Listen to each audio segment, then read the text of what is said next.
It's Dave and Steve. This is the Burnout Box. If you knew how we have... What is this in? It's an over-range microwave. With a cast iron pan holding the door open so it doesn't close on the camera. There's a bag of popcorn below it. Yeah, I'm trying to talk Dave into eating it so I don't eat it. It's eggnog. Caramel corn. Look at me. Dave needs it. Everybody... Message, Dave needs more popcorn. Look at the size of me. I don't need any popcorn, trust me. Anyway, we want to come by. Did you tell him it's Christmas Day? It's the 25th. Dave came by with my bottle. Let them get any closer so they can actually see what it is. Maple syrup. Anyway, we just wanted to... We haven't been doing a lot of videos, and there's a reason why. Number one, we're in Canada. Yep. And we just cold. went through 2 days of a blizzard. Like, there's snow like you would not believe. The roads are a mess. That's kind of buggering things up. Money, parts, it's a disaster. The whole thing is a disaster. 22 was a... Disaster. Yeah, it was... Yep. So we're going to kind of forget about 2022. How long have we been waiting for transmission parts? I don't... It's almost a point we're giving up. Hold on. What? How many months is that? That's got to be almost a year now. Oh, yeah, it's got to be. Yeah. So... We almost want to shove the Godzilla in something else. Yeah. And that's what we've been talking about. We've been talking about the red Mustang. That's the 2000... Was it 2001 or 2? I think it's a 2. The 2002 Mustang, yeah. So we've been talking about doing something with that. Stuff it in until it blows up the rest of the car. Right. And... the way that engine kind of felt and the transmission kind of felt last time. The training won't last long. He doesn't have faith in the engine either. No. Because when that engine went in, the first oil change was a little bit shiny. Oh, it was sparkly. It brings back memories of when my daughter was like 5 years old. It sparkles everywhere. So we're trying to figure out, we were just sitting here plotting, trying to figure out what direction to go with what car, and it's really hard because even to the point, like we've been looking for a transmission, just a regular used transmission, just to stuff in so the thing moves. We can't find one. They just don't exist. Everything gets crushed up here. Yeah. Or they're just not available up here. Yeah. Parts are not available for it. And even Steve's working on cars, we were waiting weeks for parts, and sometimes longer. So it's been really hard to put things together. Plus the economy's kind of taking a dump right now.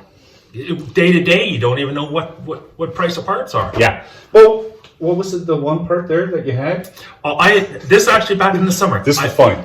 I had a customer come in with a Ranger. I ordered an air conditioning line. From the time I spoke to him, and I've been cautioning a lot of my customers saying that, the price I quote you is only good for now. It was a $39 line. From the time I spoke to him to the time I went and ordered it, which was literally about an hour, the part went up $20. And that's you're lucky that you can even get the parts. Yep. And the site that I got it from, or the supplier I got it from, I think they said it went from 4 left in stock to something like 2 left in stock. So we've been running into problems with this sort of stuff, and there's another thing with the transmission builder. He's been having his own personal things too. So that's you can't. We're not faulting anything with that. That was Mika, just letting us know that she's still awake. She's like, who are you talking to? But yeah, so we don't know which way we're going with what car. And we know one thing: we want to have fun come springtime. Right. So that's all that matters. We're gonna have some fun. That's right. So something's going down a track somewhere. Either we're gonna twin turbo the red Mustang till it blows up. I don't think that's going to take too long. How many trips down this? The last time it went down, remember? Yeah. It kicked first gear. Literally, it popped out of first gear. Yeah. You thought the transmission... Actually, I thought the transmission blew up too. I think it'd be fun maybe if we try to get enough of these 5... Because those 5 speeds are available up here. But what kind of condition they're in, they're kind of questionable. Because most of them have 200,000 and 300,000 kilometers on them. Yeah. We just get a whole bunch of them for a couple $100 a piece, and we just plop a new one in You every think weekend. the engine would hold up, though? We can get more of the engines, too. No. Oh, crap. Because remember when I was trying to find that engine, it took me a month and a half. What did that come out of? I think that came out of a Crown Vic. Crown Vic. And they're the same. They're the same engine, just different manifolds and different computer programming and that. Oh, yes, I remember that. Yeah. Oh, there's a bunch of stuff that was different on it. Yeah. So it fit. Steve got it to fit, and we ran it. But Sort of. yeah, it runs good. Like, it does run good. I'm not a fan of the modular engine because it takes so long to build power. Like, you nail it from low RPMs, you're sitting there going, and it's a 2002. So you're going, and then... They're ugly to look at, ugly to drive. I don't mind it. But you love everything Ford. Well, maybe. But I don't mind. I don't like He likes driving the it. Pinto. I love Pintos. Look at this thing. I love Ford Pintos. If I can find a cheap... The Ford Pintos, they're like... I looked at them, like $6,000. And I'm going, if I can find a cheap Ford Pinto, I'd Godzilla that. Ooh. I would. Now that would be fun. That would be fun. No. But, so that's the name of the game. But we wanted to come by, just wish you a Merry Christmas, and tell you that stuff's on its way. We're just trying to, between Christmas, winter, snow, parts, everything else. Like, right now, the Mustang's in parked, and there's over my waist high snow around it because 2 days of blizzard, it just buried it. And to get it out is going to take a tractor with a snow blower and... Hope the wheels aren't frozen to the ground. Exactly. So there's a lot of stuff. The red one, same boat. It's going to take a tractor to get it out. And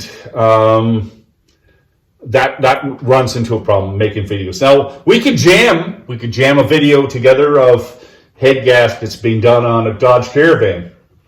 Yeah, his Caravan needs head gaskets. Badly. And he's still driving it. Badly. What? Oh, yes. He's needed it all summer.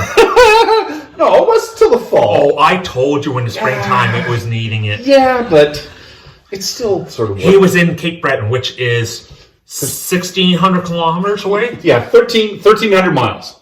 1,300 miles. And I get a phone call. Steve, I think I've got a problem. I just didn't want to admit it, though. So what did you end up doing? Yeah, I end up pulling the thermostat, and the problem is... How much water did you go through on the drive home? A ton. And should I tell what I'm using now? Sure. Windshield washer fluid, because it won't freeze. Yeah, but again, that's good for the motor. Parts coming in. Again, parts availability coming in. And so I don't know if you guys want to see that. See a couple of repairs or just something that shows. Tell them how many kilometers you got on this van, and it's a rat. It's ready for the record. No. Yes, it is. It's getting close to 440. So it's okay. It's got a little bit of rust. A little. Yeah, maybe a lot. But it's still a good van, though. If it wasn't for the rust, there'd be nothing holding the van together. Well, the funny thing is, there's a piece of metal hanging down from the rocker. I think the snow hooked it and pulled it down.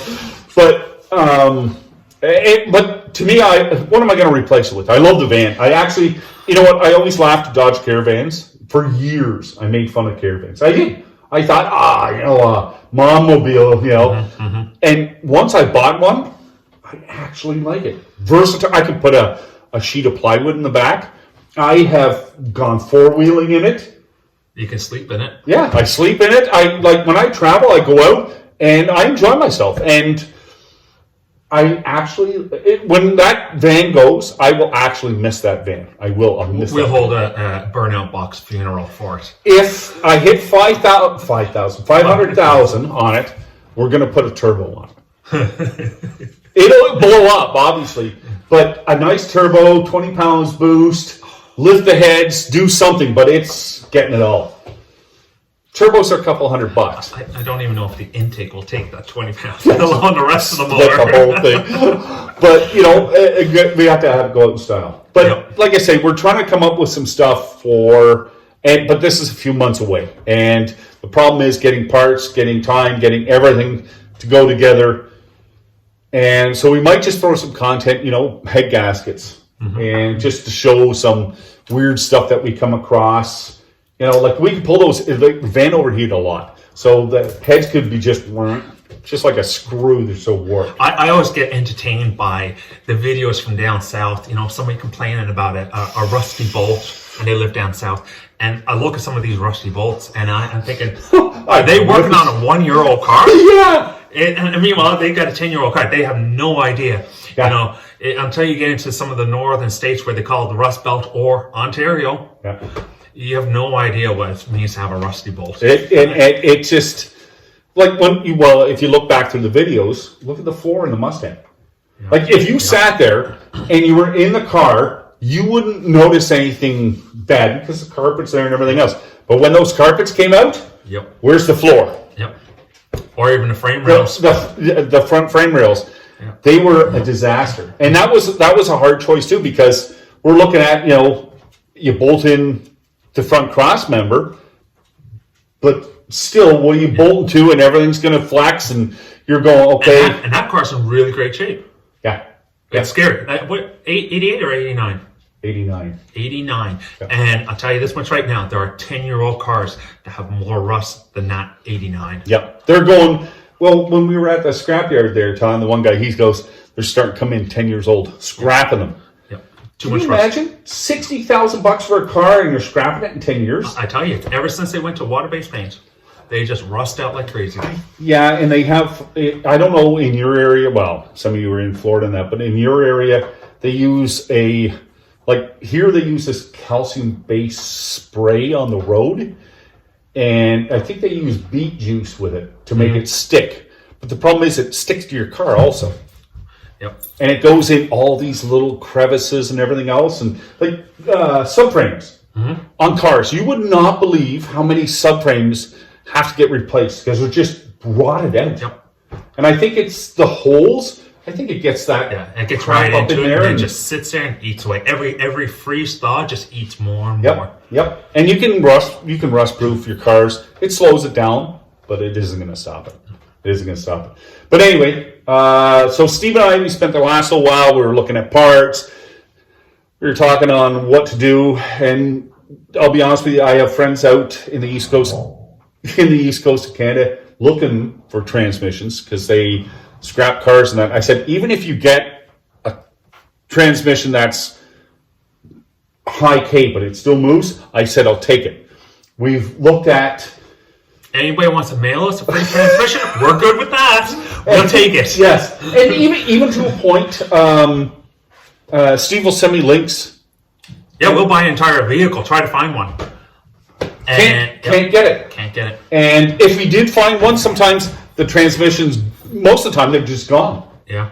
The transmission is first thing gone, so unless we stumbled across one that was right there, and I messaged one guy, you messaged him because he just stopped messaging me, and what did he say? He didn't have it. Yep. What did I send you, about 8 links that day? Yeah. And out of the 8 links, I think you got 2 responses. Yeah.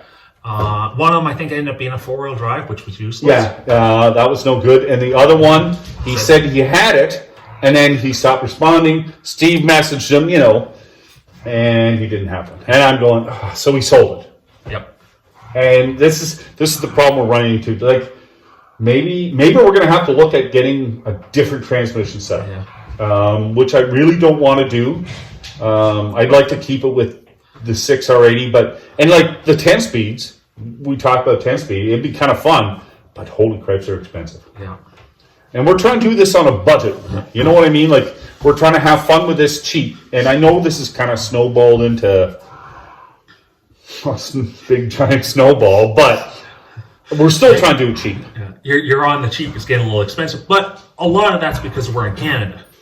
Yeah. We get hosed. You know, we get the price of parts, then we got exchange, then we got shipping, then we got the duty and taxes at the border, and then we got shipping when it comes up here too. And the shipping companies try and screw you so bad. You know what? There's the video. One of the next videos in the next little while, we'll put together a video on how to bypass the duty. Cut down the duty when you're ordering parts in Canada. And that would be a real good video for people because it could save you a whole mess of money. 27 minutes, we should end this. Yep. Merry Christmas, guys. Merry Christmas.